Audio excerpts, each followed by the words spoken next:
नमस्कार, बिहार तक में आपका स्वागत है और मैं हूं सुजीत। वीआईपी पार्टी जिसका गठन 2018 में होता है, 2019 का लोकसभा चुनाव वीआईपी महागठबंधन के बैनर तले लड़ती है, लेकिन 2020 का विधानसभा चुनाव एनडीए के साथ, लेकिन फिर 2024 में वीआईपी पार्टी महागठबंधन के साथ चली जाती है।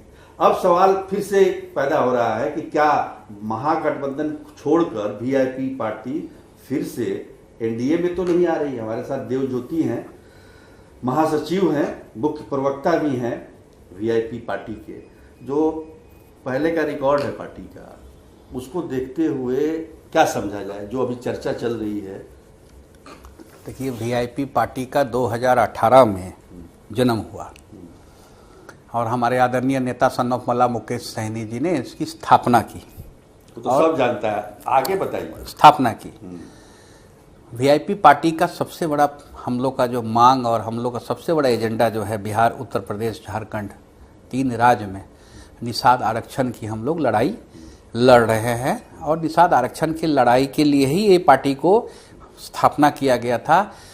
एनवीएस, निषाद विकास संघ, सारे लोग मिलके इस पार्टी की स्थापना की गई। आज आरक्षण की लड़ाई, आरक्षण जो है दिल्ली में, बंगाल में आरक्षण लागू है, उत्तर प्रदेश, बिहार, झारखंड में आरक्षण नहीं लागू है। देश का प्रधानमंत्री एक, देश का राष्ट्रपति एक, देश का गृह मंत्री एक, संविधान देश से चलता है। 2 राज्य में आप दिए हुए हैं, बाकी 3 राज्य में आपने नहीं दिया है। तो आपको नया आरक्षण केंद्र को नहीं देना है, केंद्र को इम्प्लीमेंट करना है। मतलब जो आरक्षण मिला हुआ है 2 राज्य में, इस 3 राज्य में नहीं मिला हुआ है, उसको इम्प्लीमेंट करना है। आरक्षण की लड़ाई हम लोग लड़ रहे हैं। और सबसे बड़ी बात क्या है कि जिसमें हम लोग महागठबंधन छोड़ के 2020 में गए थे। 2020 में गए थे तो बीजेपी ने वादा किया था कि हम आपके आरक्षण को लागू कर देंगे। आदरणीय नीतीश कुमार जी ने चिट्ठी लिख के केंद्र को अनुशंसा किया गया, चिट्ठी में, आनन फानन में, कि इसको आरक्षण में, निषाद समाज को जो है आरक्षण में लाने का केंद्र जो है लागू करे। वो चिट्ठी भी प्रधानमंत्री के पास गया, देश के गृह मंत्री जी के पास भी गया और कानून मंत्री जी के पास भी गया। उस चिट्ठी 2020 से 2000 आज हम लोग 24 में आ गए।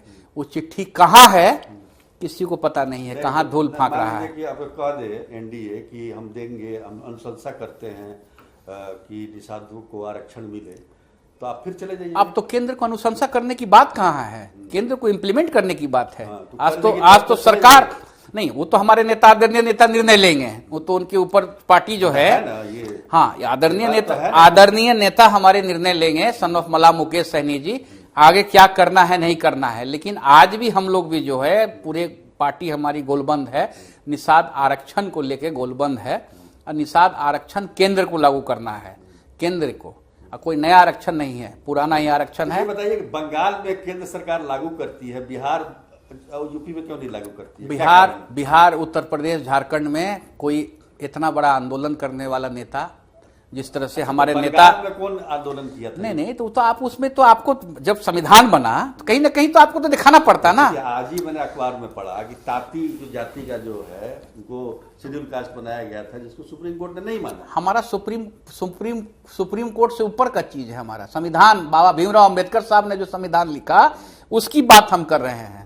बाबा भीमराव अंबेडकर साहब का जो संविधान लिखा हुआ है, उस संविधान के तहत ही सुप्रीम कोर्ट और पटना हाई कोर्ट चलती है। सब जितने भी जनता है, सब देखिए ताती भाइयों का वो नया अनुशंसा करके भेजा गया था, उसको करने के लिए नया भेजना है। ये बीजेपी का, भारतीय जनता पार्टी का जो है, ये पुराना ड्रामा है कि कर दो और हाई कोर्ट से, सुप्रीम कोर्ट से रिजेक्ट करवा दो। अच्छा, ये सवाल कहाँ से? ये पुराना ड्रामा है ये, लेकिन हमारा कोई सुप्रीम कोर्ट में मैटर नहीं जाएगा।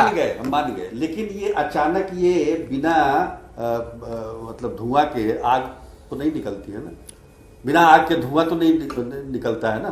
तो ये कहाँ से धुआं कहाँ से उठा? ये धुआं मतलब ये जो कहा जा रहा है कि महागठबंधन छोड़ के चले जाएंगे। देखिए, वीआईपी पार्टी जो है, हम लोग संकल्प ले चुके हैं और वीआईपी पार्टी का हर एक कार्यकर्ता से लेके हर एक जितने भी हमारे पार्टी के काम करने वाले और हमारे पार्टी से जुड़े लोग हैं कि हम लोग इस बार मन बना चुके हैं और आदरणीय तेजस्वी यादव जी को इस राज्य के मुख्यमंत्री बनाने के लिए सब कोई संकल्प ले चुका है। और पिछला 2020 का भी आप इतिहास उठा के देख लीजिए, मात्र 12,000 वोट का डिफरेंस था एनडीए गठबंधन में और बिल्कुल था और महागठबंधन में। अगर उस समय उप मुख्यमंत्री के रूप में अगर हमारे आदरणीय नेता सन ऑफ मला मुकेश सहनी जी को बना दिया जाता, मतलब उनको प्रोजेक्ट किया जाता, तो आज तेजस्वी यादव जी इस राज्य के मुख्यमंत्री होते। और अभी का स्थिति में तो आपका तो भारतीय जनता पार्टी तो बिहार में डिक्लाइनिंग पोजीशन में है। 16 लाख वोट इस बार कम आया लोकसभा में, तो 16 लाख वोट आया तो कहां से कम आया 16 लाख वोट? ये बीजेपी खुद जो है एनालिसिस कर रही है और बीजेपी को एहसास भी है। हमारा निषाद का वोट नहीं गया है, हमारा निषाद समाज का जो वोट है, वीआईपी का जो ताकत है, वीआईपी पार्टी का जो हमारे आदरणीय सन ऑफ मला मुकेश सहनी जी का जो हमेशा जो कहते आ रहे हैं कि भारतीय जनता पार्टी के साथ जो है आरक्षण नहीं तो गठबंधन नहीं, गठबंधन नहीं तो भाजपा को वोट नहीं, ये हर घर घर तक पहुंच चुका है। और लोग जान चुके हैं कि निषाद समाज को किस तरह से ठगा गया और किस तरह से आज तक निषाद समाज को यूज एंड थ्रो किया गया। अब ये बताइए कि इस बार तो मतलब तेजस्वी यादव ने भी एक तरीके से मान ही लिया कि डिप्टी अगर सरकार बनती है तो डिप्टी सीएम हो गए मुकेश सहनी, इसमें कोई शंका है क्या? देखिए, ये इंडिया गठबंधन का बैठक, इंडिया गठबंधन की बैठक में जो है ये हम लोग अपने नेता को आदरणीय सन ऑफ मला मुकेश सहनी जी को तेजस्वी यादव जी मुख्यमंत्री बनेंगे तो हमारे नेता उप मुख्यमंत्री क्यों नहीं बन सकते हैं? हमारे पार्टी का हमारे पार्टी का कोषाध्यक्ष, हमारे पार्टी का कोषाध्यक्ष आज भारत सरकार का मंत्री है। हमारे पार्टी का प्रदेश सचिव ये तो बिहार सरकार का मंत्री है। उस जगह में बीजेपी में शामिल हुआ तब न बना वो। तो किसका काट बीजेपी खोज रही है कि किसी तरह से? पहले तो पार्टी को हमारा 4 एमएलए को जो है तोड़ दिया गया, खरीद लिया गया, और तोड़ने के बाद हमारे पार्टी को कमजोर करना की कोशिश की गई। तो हमारे पार्टी को जितने बार बीजेपी कमजोर करने की कोशिश किया, हमारा पार्टी उसी तरह से जो है न्यूटन का जो लॉ है उसी तरह से और पार्टी हमारा बड़ा होते चला गया। पूरे देश भर में जाना कि निषाद समाज का आवाज को जो बुलंद करने वाला आदमी सन ऑफ मला मुकेश सहनी, उस आदमी का पार्टी का, एक निषादों की पार्टी का भारतीय जनता पार्टी ने खरीद लिया। ये बात कहाँ से आई? वही तो मैं पूछ रहा हूँ। जब इतना पुख्ते तौर पर वो जुड़े हुए हैं महागठबंधन के साथ, तो ये बात नहीं, क्यों आ गई? तिरंगा झंडा ये थोड़ी ना है कि तिरंगा झंडा तो पूरे देश में हर एक लोगों का अधिकार है। आज हम भी तिरंगा लगा सकते हैं, हम बता रहे हैं तिरंगा लगा सकता है।